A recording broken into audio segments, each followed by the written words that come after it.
it's Vanessa, the Crafty Gemini, and I'm back with day 8 of my 12 days of last-minute DIY gifts video series. Now in this tutorial, I'm going to teach you how to make my cute and practical coin purse keychain.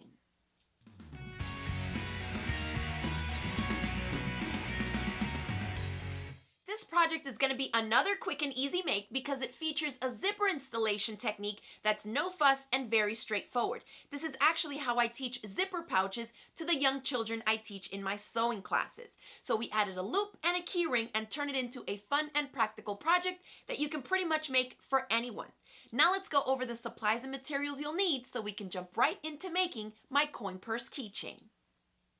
To get started, you'll need one piece of exterior fabric cut to 5 inches across by 8.5 inches down and a matching piece of cotton woven fusible interfacing. You'll need one zipper, and I prefer to use the number 3 zippers with the plastic teeth because we can cut and sew through them. And you want this to be at least 7 inches in length. Longer is fine too. And then you'll also need one key ring. First, we'll fuse the cotton woven fusible interfacing to the back of the exterior fabric to give it a little bit more weight. You want to feel on this, and whatever the scratchier side is, that's the side that has little tiny dots of adhesive. So scratchy side face up, then we'll place our fabric pretty side face up on top of it and fuse it with your iron. Then take your exterior panel and your zipper and let's head over to the sewing machine. Now go ahead and install the zipper foot in your sewing machine. Now place your exterior panel here vertically. We're going to take our zipper and orient the zipper pull closed to where you want it to be when you're going to open your pouch. I like my zippers to open from left to right this way, but if you want it to open from right to left, go ahead and flip it in this way. Now we're going to place it on this top edge here. So I like my zipper pull to the left when it's closed, and then I'm going to flip the zipper pretty side face down, and I just like to center my zipper here. That's why it's helpful to have a longer zipper, longer than your panel that is, so that you don't have to worry about the metal stops or the metal pull being in your way as we stitch this seam down. So then I'm going to line up this top edge of the zipper with the edge of the fabric underneath, and just with a straight stitch, stitch it down together. Now we'll flip this up. Let me trim this thread. I flip this up so that when we flip it to the underside, you see how it sticks up? I want this down. So you can press it with an iron. I typically finger press it into place. Then we'll flip it back to the pretty side, and we're going to top stitch to hold that seam allowance down inside of our project. So for top stitching, I always lengthen to a 3.0.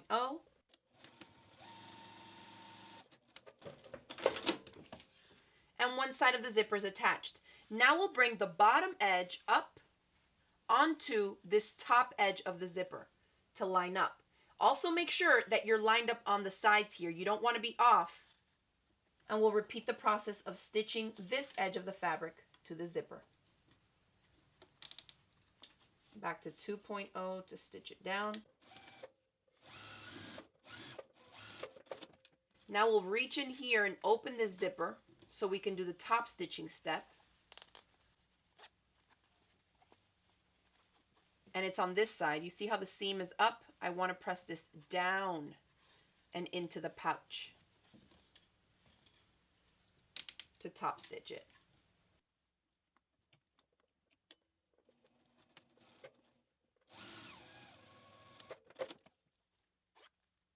So this is what you have right now. We're going to open this zipper and flip this wrong side out. And then you can zip the zipper shut a little bit, but you still have to leave it open. Now we're going to make this, you see how it's one big circle? You want to pull this down and put the zipper wherever you want it to be. If you want the zipper to be in the center of the pouch, scoot it down so it's in the middle. If you want it to be closer to the top edge, which is what I prefer, I only fold down so that I see about 1/2 inch to 3/4 inch from this fold to where the zipper tape is. You can also measure this and press it properly with an iron, but if you eyeball it, that usually works also. I'm just going to crease it with my fingers there, and that looks pretty good to me. I'm going to stitch on the side that has the metal pull, or excuse me, the metal stop, because the zipper is going to be all the way here when it's closed, and I typically like to install the key ring on this side, but that's going to be up to you too. So let me just stitch this side down, And we're using a 1/4 inch seam allowance. You can change your zipper foot out at this point if you'd like to, so that you can follow your proper 1/4 inch seam. Now before we stitch this down, because all we have left to do is a seam here and a seam here, let's quickly go ahead and make the little loop and insert the key ring so we can just stitch this up at once. To make the little strap for the key ring, just cut out a piece of fabric that measures 2 inches by 2.5 inches, flip it pretty side face down. We're going to fold it in half lengthwise here, then open it up, and then bring the 2 long edges in just to barely meet that center crease line. You can do this with the iron too. And then I usually will put a couple dots of this Elmer's washable glue as my basting glue. Then we can fold the whole thing in half on the initial crease line and press it with our iron.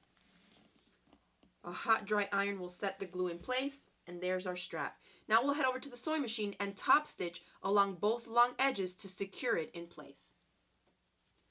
Now we'll slip the little strap through the key ring, put the 2 raw edges together, and we'll baste these together so they don't move.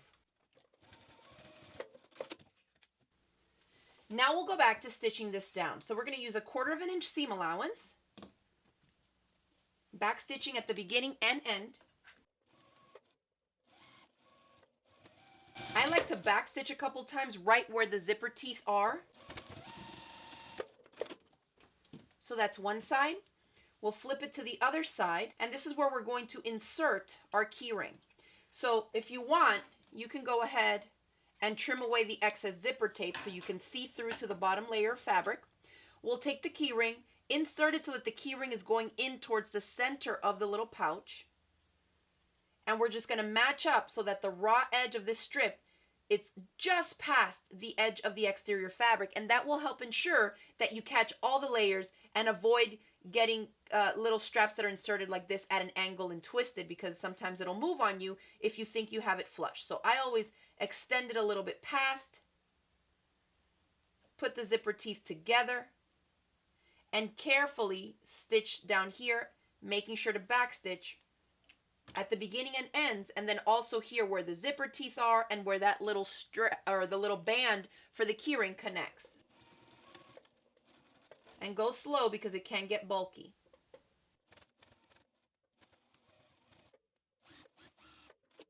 Now let's trim away any excess and the excess zipper tape on the other side also. Now, because we'll have raw edges on the inside of our pouch, you can finish this off with a serger if you have one. You can do zigzag stitch on the edge, but I find because it was fusible interfacing, it doesn't tend to fray much. That way I'll just take a pair of my pinking shears and just pink the edges to help reduce any further fraying.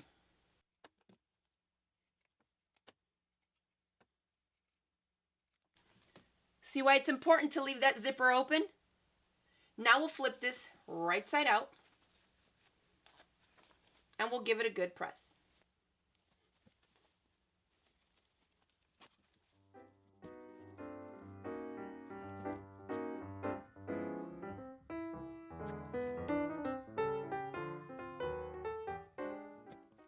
And there you have it, a quick and easy way to whip up a coin purse keychain. I hope you enjoyed this video tutorial. If you did, hit it with the thumbs up below, share it with your crafty friends on the different social media sites, and don't forget to click the subscribe button so you don't miss out on my future video tutorials. Thanks again for watching, and I will see you tomorrow for day 9 of my 12 days of last minute DIY gifts video series.